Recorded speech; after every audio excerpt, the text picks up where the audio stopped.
Hi everyone and welcome back to JK exam cracker. So guys, अभी हाल ही में आपके health and medical education department के एग्जाम हुए थे जिसमें रीजनिंग का आपका कंपोनेंट था। ठीक है, हर एग्जाम में नियर अबाउट आपके मान के चलो कि 18, 17, 20 के अराउंड आपको क्वेश्चन देखने को मिले हैं रीजनिंग के। अब जो एग्जाम में क्वेश्चन आए थे वो किस लेवल के थे, और यही जो आपके क्वेश्चंस हैं ये आगे आने वाले आपके जो फाइनेंस सब इंस्पेक्टर का एग्जाम है, आपका असिस्टेंट कंपाइलर का एग्जाम है, जो आपका जूनियर असिस्टेंट का एग्जाम है, उसमें भी ऐसे ही क्वेश्चन आप लोगों को देखने को मिलेंगे। सो गाइस, हम लोग आपको ऑलरेडी जीके के क्वेश्चन प्रोवाइड कर चुके हैं जिसमें आपने इंडियन जीके और जम्मू कश्मीर जीके दोनों के रिलेटेड आपने जो क्वेश्चन हैं वो यहाँ पे सॉल्व कर लिए हैं, और आई होप आपको वो सारा का सारा समझ आया होगा। अब जो है आपकी इंग्लिश, कंप्यूटर और रीजनिंग, इसके क्वेश्चन आपके रहते हैं, प्लस आपके बायोलॉजी और केमिस्ट्री के क्वेश्चन आपके हो गए हैं। फिजिक्स का पार्ट आपका यहाँ पे रहता है। हम रीजनिंग पहले कवर अप करेंगे और रीजनिंग के बाद हम लोग मूव करेंगे आपके फिजिक्स के पार्ट पे। प्लस तानिया मैम साथ साथ में आपको इंग्लिश और कंप्यूटर के जो क्वेश्चन एग्जाम में पूछे गए हैं वो आपको सॉल्व करवाते रहेंगे। सो गाइस, चलिए देखते हैं यहाँ पे कि जो एग्जाम है इसमें कितने क्वेश्चन आए थे आपके सेट 1 में बेस्ड ऑन रीजनिंग में से। सो गाइस, अगर आप लोग ऑफलाइन क्लास ज्वाइन करना चाहते हो, हमारे ऑफलाइन कोर्सेज चल रहे हैं, प्लस ऑनलाइन कोर्सेज हमारी ऐप पे अवेलेबल हैं। जिन लोगों को ऐसा लगता है कि ऑफलाइन आके पढ़ना बेटर है वो ऑफलाइन आ सकते हैं। हमारी क्लासेज जो हैं वो आज से स्टार्ट हो चुकी हैं, जिसमें आपका जूनियर असिस्टेंट कंपाइलर, आप चाहे पटवारी के एग्जाम की तैयारी कर रहे हो, आप Jammu Kashmir police sub inspector की तैयारी कर रहे हो, सो आपके लिए क्लासेज ज्वाइन करना बहुत बेनिफिशियल रहेगा। प्लस लास्ट वीक आपका संडे को मॉक टेस्ट कंडक्ट हुआ था, उसका एनालिसिस वीडियो आपको आज या कल में मिल जाएगा। ठीक है, मुझे मॉक के थ्रू बच्चों का जो स्कोर है उसको एनालाइज करने में थोड़ा टाइम लग रहा है, क्योंकि मैं चाहता हूं एक प्रॉपर एनालिसिस आपको मिले कि बच्चों का क्या स्कोर रहा इकोनॉमिक्स पार्ट में, क्या स्कोर रहा आपका कंप्यूटर पार्ट में, क्या स्कोर रहा आपका अकाउंट्स के पार्ट में। वो एक प्रॉपर तरीके से पूरा एनालिसिस आपको मिलेगा। प्लस आपका जो नेक्स्ट वीक है आपका सेकंड ग्रेजुएट लेवल जो मॉक है वो कंडक्ट होने वाला है। आपका mock number 9 for finance account assistant, mock number 7 for finance sub inspector and mock 7 for junior assistant. आप लोग ऐप डाउनलोड करके ऐप पे जाके ये मॉक टेस्ट जरूर अटेम्प्ट करना। मैं चाहता हूं जितने बच्चों ने इस बार मॉक टेस्ट अटेम्प्ट किया है इससे डबल बच्चे जो हैं वो नेक्स्ट टाइम आपके मॉक टेस्ट अटेम्प्ट करें। चलिए गाइस, देखते हैं यहाँ पे क्वेश्चन नंबर फर्स्ट। ये फर्स्ट क्वेश्चन आपका है यहाँ based on coding and decoding पे। देखिए, कोडिंग एंड डिकोडिंग पे आपका क्वेश्चन बेस है। इस पेपर में आपको 2 से 3 क्वेश्चन देखने को यहाँ मिलेंगे मेरे पास कोडिंग डिकोडिंग पे। देखिए क्वेश्चन क्या है आपका, यहाँ बोला गया, बताया गया है कि diamond is coded as this, then how is courage coded in that language. कि जो डायमंड का कोड बनाया है यहाँ पे वैसा ही मुझे अगर करेज का यहाँ पे कोई कोड बनाना है तो कैसा बन के आएगा। देखो यहाँ पे क्या है बेटा आपका डायमंड, DIAMOND डायमंड। तो डायमंड का यहाँ पे कोड कैसा है, देखो D को लिखा गया है यहाँ पे E की फॉर्म में, I को लिखा गया है यहाँ J की फॉर्म में, A को लिखा गया है यहाँ पे B की फॉर्म में, M को लिखा गया है आपका O की फॉर्म में, O को लिखा गया है यहाँ पे आपका P की फॉर्म में। ठीक है, ये लिखा गया है आपका O की फॉर्म में, और आपका D लिखा गया है यहाँ पे E की फॉर्म में। ठीक, अब यहाँ देखना है मेरे पास कि कौन सा ऐसा कोड है यहाँ जो बन के आ रहा है। देखो E, पहले हर एक वर्ड की, हर एक लेटर की यहाँ पे पोजीशन क्या है इंग्लिश लैंग्वेज में वो हमें नोट डाउन करनी है। ये है आपकी 4, 9, 1, 13, 15, 14 और 4। ये बना आपका यहाँ से। सेम आपका यहाँ पे आएगा मेरे पास क्या है 5, 10, 2, 15, 16, 15 और 5। अगर आप यहाँ देख रहे हो ये 4 से 5 हुआ, 9 से 10 हुआ, 1 से 2 हुआ, मतलब एक एक का इंक्रीमेंट हो रहा है। एक्सेप्ट जो आपका सेंटर है, सेंटर में आपका 13 से क्या हो रहा है, 13 से आपका 15 हो गया, तो यहाँ पे 2 का इंक्रीमेंट हुआ। ये गलती मत करना एग्जाम में, यहाँ पे 2 का इंक्रीमेंट हुआ, बाकी हर जगह आपका 1 का इंक्रीमेंट हो रहा है।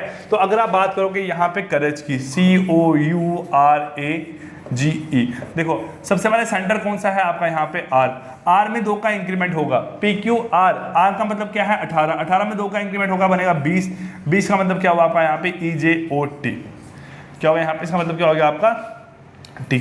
अब देखो कितनों में T आ रहा है आपका, फोर्थ पे सभी में आपका T आ रहा है, मतलब आप यहाँ पे कुछ नहीं कर सकते। अब बाकी सब में A का इंक्रीमेंट होगा, C के बाद होगा D, O, P, U, V, A, B, G, H, E, F। तो आपका DPVT मतलब ऑप्शन नंबर सी जो है वो मेरे पास क्या है, यहाँ पे आपका राइट आंसर निकल के आया है। देखो आपको देखने में सारे ऑप्शन सही लग रहे होंगे, लेकिन मेरे पास यहाँ F है, यहाँ D है, यहाँ पे Q है, यहाँ पे P है, बाकी आपका सब सेम सेम है। तो एक अल्फाबेट की पोजीशन से भी आपका जो क्वेश्चन है वो एग्जाम में गलत हो सकता है, तो क्वेश्चन को सही करने की ही कोशिश करना, ठीक है। चलिए अगर ये हुआ आपका यहाँ क्वेश्चन नंबर फर्स्ट, अब देखते हैं क्वेश्चन नंबर सेकंड। बेटा क्वेश्चन नंबर सेकंड यहाँ पे जो है ये क्वेश्चन है आपका बेस्ड ऑन डायरेक्शन सेंस पे। साथ साथ में लिखते भी रहो एग्जाम में कहाँ से क्वेश्चन आ रहे हैं, क्योंकि आपको पता होगा कि क्वेश्चन कहाँ से आ रहे हैं, तो आप तभी एग्जाम में क्वेश्चंस को सॉल्व कर सकते हो, क्योंकि क्वेश्चन पता होगा कहाँ से आए हैं, उसी के हिसाब से आप अपने एग्जाम की तैयारी करोगे और उसी के हिसाब से एग्जाम आपका अटेम्प्ट होगा। देखिए, a man started to walk for 18 kilometre in the east direction. कोई मैन है आपका, वो आपका 18 किलोमीटर मूव कहाँ किया, मेरे पास ईस्ट में पहले बोला गया है, तो यहाँ से ईस्ट आपका इस साइड हो गया। वुमेन है, she then took a right turn, यहाँ से राइट टर्न लेगा, लेफ्ट टर्न लेगा तो ऊपर जाएगा, राइट टर्न लेगा तो कहाँ आएगा, नीचे। Right turn off 3 kilometre and took A left turn, फिर से उसने लेफ्ट टर्न लिया, यहाँ से कितना आपका मेरे पास 2 किलोमीटर का, ठीक है, इन दैट डायरेक्शन। उससे बोला गया है she walk 3 kilometre in the north, अब यहाँ से वो 3 किलोमीटर कहाँ जाएगा, आपका नॉर्थ में जाएगा, है ना। टुक ए लेफ्ट टर्न, यहाँ से उसने फिर से लेफ्ट टर्न लिया, कितना आपका यहाँ पे 2 किलोमीटर का, तो फिर से आपका यहाँ पहुंच गया। एंड बोला गया है before walking 24 kilometre in the north direction, तो यहाँ से फिर से आपका ये 24 किलोमीटर कहाँ जाएगा, नॉर्थ में जाएगा। तो इस फॉर्म में आपका बन गया मेरे पास पूरी डायग्राम। देन बोला गया है how far is the starting point from the ending point, ये वाला आपको जो डिस्टेंस है, ये वाला डिस्टेंस आपको निकालना है। तो देखो आपका ये राइट एंगल ट्राइंगल बन रहा है, अगर राइट एंगल ट्राइंगल है तो डायरेक्शन सेंस में आपको बताया हुआ है कि आपका क्या लगेगा यहाँ पे, पाइथागोरस थ्योरम। तो पाइथागोरस थ्योरम आपको ये डिस्टेंस निकालना है, तो ये डिस्टेंस अगर आपका x है तो आपका क्या निकल के आएगा, यहाँ से x square is equal to 18 का स्क्वायर प्लस 24 का स्क्वायर। तो 18 का स्क्वायर कितना बन गया आपका 324, 24 का स्क्वायर कितना बन गया आपका 576। अगर इसको ऐड करोगे तो बेटा आपका बन जाएगा 900, तो आपका x स्क्वायर इक्वल टू 900, तो x यहाँ पे क्या आएगा आपका 30 किलोमीटर। तो आपका जो डिस्टेंस यहाँ निकल के आया है वो कितना निकल के आया है, 30 किलोमीटर, मतलब ऑप्शन नंबर सी जो है वो क्या है आपका यहाँ क्वेश्चन नंबर सेकंड का राइट आंसर निकल के आ रहा है। चलिए गाइस क्वेश्चन नंबर थर्ड देखते हैं आपका यहाँ पे किस टॉपिक में से पूछा गया है। क्वेश्चन नंबर थर्ड है आपका यहाँ नंबर सीरीज पे बेस। देखिए नंबर सीरीज में क्या है आपका यहाँ पे 56, 139, 231, ठीक है, 332, 442, ये क्वेश्चन है आपका। नेक्स्ट नंबर आपको निकालने को बोला गया है। चलिए गैप चेक करो, यहाँ पे क्या है, 9 में से 6 निकाले 3, 13 में से 5 निकाले 8, तो आपका 83 का यहाँ पे गैप आया।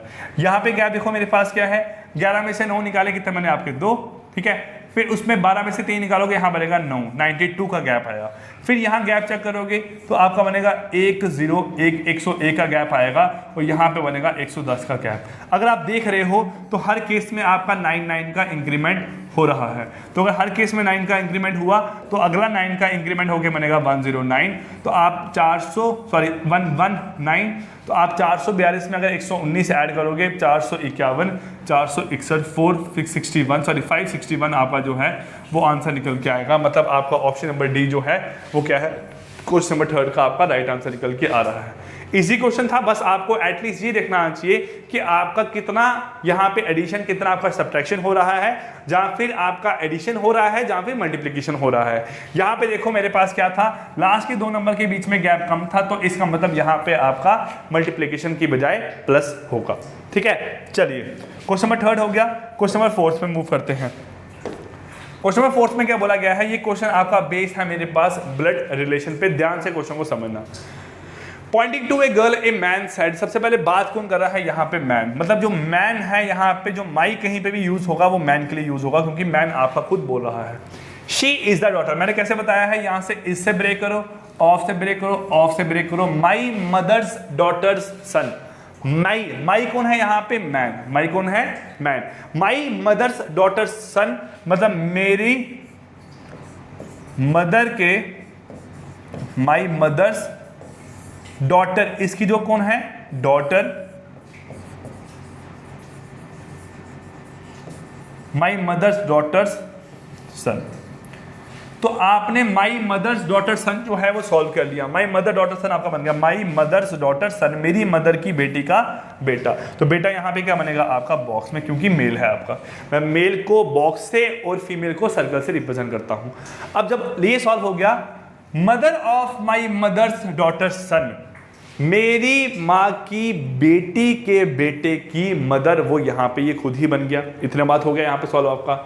She is the daughter of, ये कौन है जो शी है, जो गर्ल की बात कर रहा है, वो कौन है, डॉटर है किसकी, मेरी मदर की बेटी के बेटे के मदर की बेटी है। तो ये कौन हो गया आपका यहाँ पे, शी आ गया। देखो यहाँ पे अब क्वेश्चन बन गया आपका पूरा। She is the daughter of mother of my mother's daughter son, मेरी माँ की जो बेटी है उसका जो बेटा है, उसकी जो मदर है उसकी कौन है, बेटी है। तो आपका ये बन गया। अब बोला है how is the girl related to the man, जो गर्ल है वो मैन की क्या लगी। देखो ये क्या है, ये इसकी बेटी है, मतलब ये इसकी मदर है, और ये दोनों आपस में क्या है यहाँ पे भाई बहन है। तो इसका ये कौन लगेगा मेरे पास, मामू, जिसे हम बोलते हैं आपका अंकल। लेकिन यहाँ बोला गया है गर्ल जो है वो मैन की क्या लगेगी, मैन का ये मामू लग रहा है, लेकिन इसका ये कौन लगेगी आपकी यहाँ पे नीस, आप जिसे नाइस बोलते हो। आपका आंसर आएगा option number D which is niece. Clear guys. चलिए ये क्वेश्चन हुआ आपका बेस्ड ऑन ब्लड रिलेशन पे। देखो 4 के 4 क्वेश्चन आपको यहाँ अलग अलग टॉपिक में से देखने को मिले हैं। नेक्स्ट क्वेश्चन किसका है आपका यहाँ पे मेरे पास, ये भी आपका यहाँ पे ब्लड रिलेशन का ही क्वेश्चन है। चलिए देखो यहाँ पे, सॉरी डायरेक्शन साइंस का क्वेश्चन है। बोला a man facing west direction, एक मैन है जो कौन से डायरेक्शन में देख रहा है, वो आपका इस डायरेक्शन में देख रहा है। वेस्ट आपकी ये है ना, ईस्ट वेस्ट नॉर्थ और साउथ। टर्न 45 डिग्री क्लॉकवाइज, देखो क्या है, ये आपकी क्लॉक है। अगर कोई पर्सन ऐसा मूव करता है तो उसे बोलते हैं क्लॉकवाइज मूवमेंट, और अगर कोई पर्सन उल्टा मूव करता है इसे बोलते हैं एंटी क्लॉकवाइज मूवमेंट। मतलब जिस डायरेक्शन में आपकी क्लॉक चल रही है उस डायरेक्शन को बोलते हैं क्लॉकवाइज, और जिस डायरेक्शन में क्लॉक चल रही है उसके अपोजिट डायरेक्शन को बोलते हैं anti clockwise. Anti clockwise direction बोला गया है a person facing west direction turn 45 degree clockwise. यहाँ से देखो ये आपका डायरेक्शन है 4 मेरे पास, और मैन आपका यहाँ पे फेस कर रहा है। बोला है टर्न 45 डिग्री क्लॉकवाइज। अब ये 45 डिग्री यहाँ पे क्लॉकवाइज हो गया, मतलब इस डायरेक्शन में आपका ये देख रहा है, इसकी डायरेक्शन अब ये पहुंच गई। Then turn 45 degree anti clockwise, फिर 45 डिग्री मेरे पास क्या है यहाँ पे आपका एंटी क्लॉकवाइज आया, मतलब फिर से वापिस आया। तो फिर से मैंने आपका यहाँ इस जगह देखना स्टार्ट कर गया है, हो गया यहाँ से इतना। And then turn 135 degree in the clockwise direction. तो यहाँ से आपका 90 प्लस 45 आपका इस डायरेक्शन में अब ये पर्सन देख रहा होगा 135 डिग्री एक क्लॉकवाइज में मूव कर गया। तो आपको बोला गया है which direction is he facing now. देखो ये क्या है आपका नॉर्थ, सॉरी ईस्ट है, और ये क्या है आपका नॉर्थ है। तो ये बनता है आपका नॉर्थ ईस्ट। क्या बनता है, नॉर्थ ईस्ट। तो आपका ऑप्शन नंबर बी जो है नॉर्थ ईस्ट, वो मेरे पास क्या है क्वेश्चन नंबर 5 का राइट आंसर निकल के आ रहा है। Clear guys. चलिए 5th क्वेश्चन हो गया। क्वेश्चन नंबर 6 यहाँ चेक करते हैं आपका। देखो अब इस क्वेश्चन को ध्यान से करना आप। A group of 70 mens were surveyed 30 like STV। देखो 30 लाइक, ये वेन डायग्राम का क्वेश्चन है आपका यहाँ पे। 30 लाइक STV, देखो क्या है, कुछ लोग STV लाइक करते हैं, कुछ लोग VTV लाइक करते हैं, और 5 लाइक नाइदर नॉर। टोटल आपके यहाँ पे जो मैन है, टोटल नंबर ऑफ जो पर्सन है आपके यहाँ पे NP लिख रहा हूँ, टोटल नंबर ऑफ पर्सन वो कितने हैं आपके यहाँ पे 70, जिसमें से 5 लोग जो हैं वो कुछ भी पसंद नहीं करते हैं, है ना। सपोज मैंने पहला सर्कल यहाँ बनाया है STV का, दूसरा बनाया है VTV का। 5 लोग कुछ भी पसंद नहीं करते हैं, तो आपको यहाँ पे मेरे पास फॉर्मूला इस्तेमाल करना है। टोटल लोग आपके 70 है, 30 आपके STV वाले, और 50 आपके यहाँ पे कौन से हैं मेरे पास VTV वाले। 70 में से 5 लोग तो आपके पहले ही बाहर हो गए यहाँ से, तो बचे कितने आपके यहाँ पे मेरे पास 65 लोग जो हैं वो टीवी देखते होंगे। अगर 65 लोग टीवी देखते हैं और 30 लोग STV और आपके 50 लोग VTV देखते हैं, तो इसका मतलब यहाँ पे 30 और 50 बन गए 80 लोग। टोटल 80 लोग यहाँ पे टीवी देखते हैं, जिसमें कुछ कॉमन भी होंगे। तो 80 में से आप 65 माइनस करोगे तो 15 यहाँ पे क्या निकल के आएगा, कॉमन। अगर 15 कॉमन है तो आपके 15 कौन से होंगे, ओनली STV वाले, और आपके यहाँ पे 35 कौन से होंगे, ओनली VTV वाले। देखो एसटीवी वाले टोटल कितने हो गए 30, जिसमें से 15 ओनली एसटीवी है और 15 कौन से हैं जो एसटीवी के साथ साथ वीटीवी भी देखते हैं। वीटीवी वाले कितने हैं 50, जिसमें 35 ओनली वीटीवी है और 35 प्लस 15 कौन से हैं आपके यहाँ पे वीटीवी प्लस एसटीवी वाले लोग हैं। हो गया। चलिए, जब इतना क्वेश्चन सॉल्व हुआ तो अब हम यहाँ पे देखते हैं आपका क्वेश्चन नंबर फर्स्ट क्या पूछा गया है। देखिए, बोला गया है how many mens like at least 1 TV, जिनको कम से कम एक टीवी पसंद है। एक भी हो सकता है, एक से ज्यादा भी पसंद हो सकते हैं, लेकिन कम से कम एक पसंद होना चाहिए। तो आप देखोगे 15 प्लस 15 कितने हैं 30 प्लस 35 कितने बनेंगे यहाँ पे आपके 65। तो 65 लोग जो हैं वो एटलीस्ट एक टीवी कम से कम कुछ तो देखते हैं ना वो लोग, ठीक है, चाहे एस देखें चाहे वी देखें चाहे दोनों देखें, लेकिन देखते तो है ना। तो बन गया आपका यहाँ पे 65। नेक्स्ट क्वेश्चन की अगर हम यहाँ पे बात करते हैं, नेक्स्ट क्वेश्चन क्या है, इसी में बेस होगा आपका। बोला है how many man like only STV, तो ओनली एसटीवी वाले कितने लोग हैं यहाँ पे 15 लोग हैं ओनली एसटीवी वाले। तो आपका आंसर आएगा यहाँ से option number B which is only STV वाले लोग कितने हैं यहाँ पे 15 लोग हैं। Clear guys. चलिए, ये क्वेश्चन भी हुआ यहाँ पे आपको, क्वेश्चन नंबर 7 हो गया। क्वेश्चन नंबर 8 पे मूव करते हैं। 8 क्वेश्चन में यहाँ क्या बोला गया है, देखो बोला गया है if a man covers the first half of the journey at 318 kilometre per hour and second half at 477 kilometre per hour. देखो बोला गया है यहाँ पे पूरी जर्नी है, इसमें कुछ एक हाफ जो है वो 318 की स्पीड पे कवर करता है और अगला हाफ जो है 477 की स्पीड में कवर करता है। तो बोला गया है फाइंड द एवरेज स्पीड। तो इस केस में जब आपको दो स्पीड गिवन हो, आपको स्पीड 1 है यहाँ पे 318 और स्पीड 2 कितनी है यहाँ पे आपको 477। तो आपको बोला गया है यहाँ पे एवरेज स्पीड निकालनी है। तो एवरेज स्पीड कितनी आती है आपके यहाँ पे twice of x y upon x plus y, where x is equal to speed 1 और y is equal to speed 2। ये फॉर्मूला अपने इस्तेमाल में लाना है। तो 2 × 318 × 477 अपॉन दोनों को प्लस करेंगे बनेगा 519 और बनेगा यहाँ से आपका 795 बन गया। तो अगर इसे आप सॉल्व करोगे तो आपका आंसर जो है वो निकल के आता है 381.6। मतलब ऑप्शन नंबर डी जो है वो क्या है, क्वेश्चन नंबर 8 का आपका राइट आंसर निकल के आ रहा है। ये फॉर्मूला अलग से है, इसे नोट कर लेना अगर आपने ये फॉर्मूला कभी नहीं पढ़ा है तो, ठीक है। चलिए गाइस, नेक्स्ट क्वेश्चन यहाँ देखते हैं।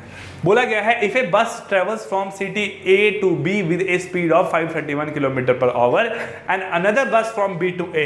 देखो, एक सिटी जा रही है आपकी ए से बी में बस और एक जा रही है आपकी बी से ए में बस। इसकी स्पीड है 531 किलोमीटर पर आवर की और इसकी स्पीड कितनी है 441 किलोमीटर पर आवर की। ये आपका स्पीड डिस्टेंस टाइम का क्वेश्चन है।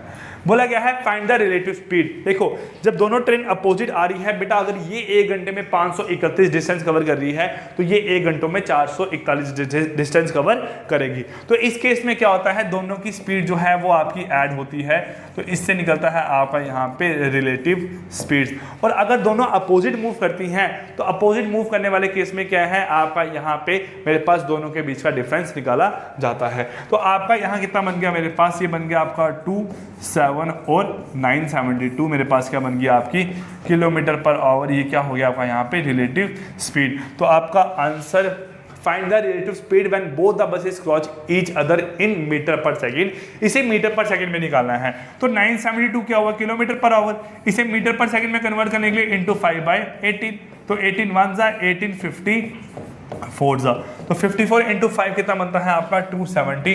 तो 270 मीटर पर सेकंड जो है वो क्या है, रिलेटिव स्पीड है बिटवीन टू ट्रेन्स। तो आपका आंसर आएगा क्वेश्चन नंबर 9 का 270 मीटर पर सेकंड।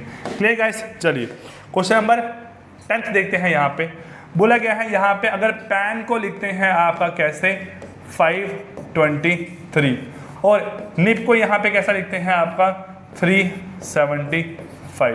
तो देन बोला गया है हाउ AIN इज रिटर्न। देखो यहाँ पे AIN कैसे लिखते हैं बेटा, A का मतलब है आपका यहाँ पे 2, I का मतलब है यहाँ पे आपका 7 और N का मतलब है यहाँ पे आपका 3। तो आपका आंसर आ गया 273। देखो कितना इजी क्वेश्चन है और आप लोग इन्हीं क्वेश्चन से डरते हो कि सर हमसे सॉल्व नहीं हुआ। बच्चे जो एग्जाम दे के आया हो मेरे को बता रहे हैं सर P का मतलब यहाँ पे 16 होता है, 16 1 + 6 जा 6 -1 कर दिया 5 बन गया।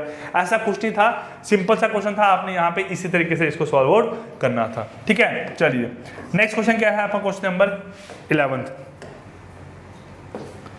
क्या बोला गया है, देखो आपको बोला गया है कि what value should come in the place of question mark in the following question. तो आपका क्वेश्चन यहाँ पे क्या है, देखो यहाँ पे 3360 इंटू एक्स प्लस 149 इंटू 25, देखो 149 इंटू 25, ये कितना बन जाएगा आपका यहाँ पे 25, 9 45, 4 कैरी, 9 चौके 5 चौके 20, 24, 2 कैरी, 5 2 7, 0 18 1, ठीक है। उसके बाद 8 और 1 9, उसके बाद 2, तो बनेगा आपका 5 12 1 10 17 1 3725, तो कितना बन गया 3725 विच इज इक्वल टू वाला क्या आता है यहाँ पे आपका 6281 प्लस 7254, देखो 6281 ये बनेगा आपका 5 10 1 8 और बनेगा 13 805 माइनस 3725 रुपये, ये बन जाएगा 0, 10 माइनस 2 कितना होगा आपका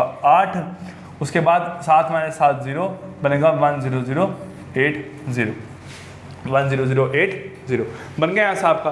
तो अगर इसे आप सॉल्व करोगे बेटा 3360 x इक्वल टू 10080, यहाँ से x क्या निकल के आएगा आपका 10080 अपॉन 3360, हो गया यहाँ से आपका। सॉल्व करो, ये बनेगा आपका 1 ज़ा, ये बनेगा आपका 3 ज़ा, तो आपका आंसर कितना निकल के आएगा, option number A which is 3 क्या है आपका राइट आंसर निकल के आ रहा है इस क्वेश्चन का। क्लियर, ये आपका सिंपल क्वेश्चन था, ये मैथमेटिकल ऑपरेशन का क्वेश्चन था, जहां आप इसे यहाँ बॉड मास बोल के चल सकते हो। आपका बहुत इजी क्वेश्चन है ये, सभी बच्चों ने क्वेश्चन ठीक ही किया होगा। चलिए देखो, बोला गया है 164 notebooks cost 1230, then how much 180 books cost. चलो बोला गया है, देखो पहले सबसे पहले 164 जो नोटबुक हैं उनकी कॉस्ट कितनी है 1230 रुपये, तो एक नोटबुक की कॉस्ट कितनी होगी यहाँ से आपकी 1230 अपॉन 164 रुपये, हो गया। और आपको निकालनी है 180 नोटबुक की कॉस्ट, तो 180 नोटबुक की कॉस्ट कितनी होगी आपकी 1230 अपॉन 164 इंटू 180, होगा यहाँ से आपका। चलिए सॉल्व करो अब यहाँ से, इसको क्या बनेगा आपका, ये बनेगा 90 ज़ा, ये बनेगा आपका 82 ज़ा, ये बनेगा 41 ज़ा, ये बनेगा 45 ज़ा, ये बनेगा 1 ज़ा, ये बनेगा 30 ज़ा, तो यहाँ से कितना बन जाएगा 30 इंटू 45, 30 इंटू 45 यहाँ से क्या बन गया आपका, इसे सॉल्व करोगे 450 1350 आपका जो है राइट आंसर आएगा। तो option number B which is 1350 जो क्या है आपका इस क्वेश्चन का राइट आंसर है। देखो कितने इजी क्वेश्चन एग्जाम में पूछे गए हैं ना, तो रीजनिंग वाले पार्ट से कभी डरा मत करो, आसान क्वेश्चन ही एग्जाम में आते हैं, बस बात है आपकी प्रैक्टिस यहाँ पे होनी चाहिए। ये फिर क्वेश्चन आपका बेस आ गया मेरे पास किस पे, आपका कोडिंग एंड डिकोडिंग पे। देखो सेल्फ SELF, इसको लिखा हुआ है आपका VHOI, मतलब देखो S का मतलब होता है 19, V का मतलब होता है आपका 22, 5 8 मतलब 3 का गैप यहाँ हुआ, 3 का ही गैप यहाँ हुआ, 12 15 मतलब 3 का गैप यहाँ है, 6 और 9 मतलब 3 का गैप आपका यहाँ पे है। हर जगह 3 का गैप है, तो मोल वाले में भी हर जगह 3 का गैप होगा। MOLE मतलब 13 का मतलब कितना होगा यहाँ पे 16 मतलब P, O 15 का मतलब 18 मतलब PQR, उसके बाद 12 का मतलब हुआ 15 का मतलब कितना हुआ आपका O, 5 का मतलब हुआ 8 का मतलब कितना हुआ आपका H, तो PROH मतलब ऑप्शन नंबर डी जो है वो क्या है आपका क्वेश्चन नंबर 13 का राइट आंसर निकल के आ रहा है। क्लियर गाइस, चलिए अब देखो यहाँ से क्या है आपका, ये क्वेश्चन है आपका मेरे पास बेस्ड ऑन सिलोगिज्म पे। नेक्स्ट 3 क्वेश्चन आपके इसी पे बेस्ड रहेंगे, ओनली 1 फॉलो, ओनली 2 फॉलो, इधर और, नाइदर नॉर और both A and B follow. चलिए मेरे को ऑप्शन याद हो गए यहाँ पे सारे के सारे। अब मैं क्वेश्चन यहाँ देखता हूँ, पहला क्वेश्चन क्या है यहाँ देखो, आपका बोला गया है मेरे पास सम साइकिल्स आर मोटर। देखो सम साइकिल्स आर मोटर, कुछ साइकिल क्या है आपकी मोटर है और सम मोटर आर व्हीकल। अब बोला गया है यहाँ पे सम साइकिल आर व्हीकल्स, देखो सम साइकिल्स आर व्हीकल है नहीं है, तो आपका ये क्या हो गया यहाँ से गलत हो गया। नेक्स्ट बोला गया है सम मोटर आर साइकिल, क्या सम मोटर साइकिल है, बिल्कुल है, तो इसका आंसर क्या आएगा आपका उस जो मैंने पहले बताया। एक था आपका ओनली 1 फॉलो, वो था आपका A, B ऑप्शन क्या था आपका only second follow, C option था मेरे पास आइदर और, है ना, D ऑप्शन था मेरे पास नाइदर नॉर, और लास्ट ऑप्शन क्या था मेरे पास आपका, both A and B follow, यही 5 ऑप्शन थे आपके, है ना। तो यहाँ पे क्या है, यहाँ पे आपका सिर्फ सेकंड फॉलो कर रहा है, मतलब ऑप्शन नंबर बी, मतलब डी जो है मेरे पास क्या आएगा, यहाँ पे आपका राइट आंसर निकल के आएगा। Clear guys. चलिए नेक्स्ट देखते हैं यहाँ से क्या है आपका। नेक्स्ट क्वेश्चन में बोला गया है आपको, देखिए नेक्स्ट क्वेश्चन में क्या बोला गया है इसमें आपको,